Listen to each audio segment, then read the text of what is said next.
Our new economic policies are designed to benefit all sections of society, and no group or class should feel left out in this major national task.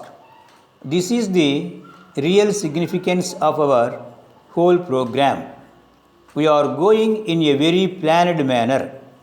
We are not only thinking of the businessman, not only of the industrialist, we have something equally significant for labor. You know about the National Renewal Fund and the equally significant schemes for those who are not really touched by all this economic activity right now, but who live millions and millions of them in the rural areas.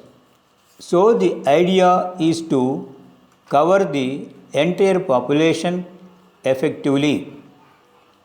Though the country needs to devote all its energies at present to emerge as a major global economic power, attempts are being made to divert us and keep us away from this goal and from our continuous efforts of poverty, elimination, development, and growth. The thinking of modernity and advancement that we have been trying to build up carefully is being criticized.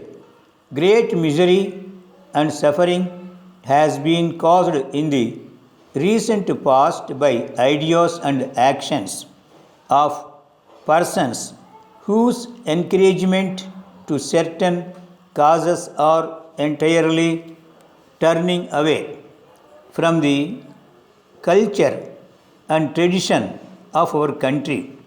Stability and harmony in society is essential, and without which our economic development is not possible. I was told, as a result of recent incidents, that within 1 month we have lost what is equal to, say, some 2 to 300 million dollars. This is something we cannot afford. We cannot afford a thing like this again, and this is proved by people who have made the calculation. Probably it is more but not less. This cannot continue. This disharmony in the society cannot continue. We have to prevent violence. Anything of this kind happening would affect the entire country's economy and throw it out of gear.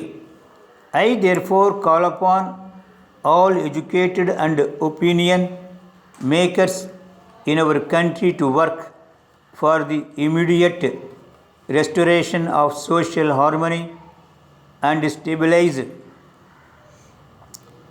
it so that we can go ahead with our programs in an atmosphere of social harmony and understanding. This is the need of the hour.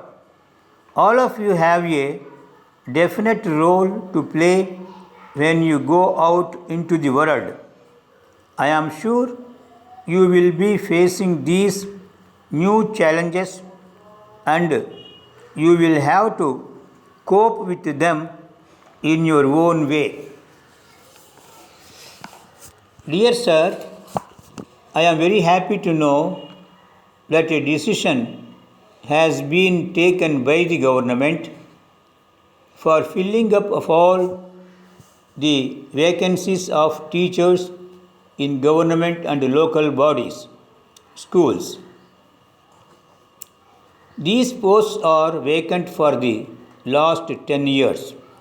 If the teachers' posts are vacant for a long time, the academic work in the schools suffer and indiscipline among the students increase.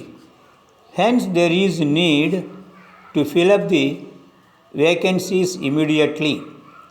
I therefore request you to arrange for immediate follow-up action in this regard. In this connection, I would like to bring to your notice that it is necessary to see that the recruitment test is conducted perfectly and the selections are made objectively.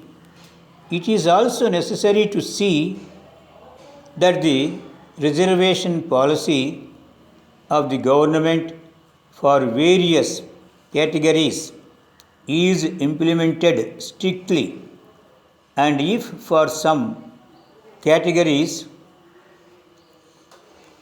qualified candidates are not available, the vacancies pertaining to those categories shall be kept vacant. Yours faithfully.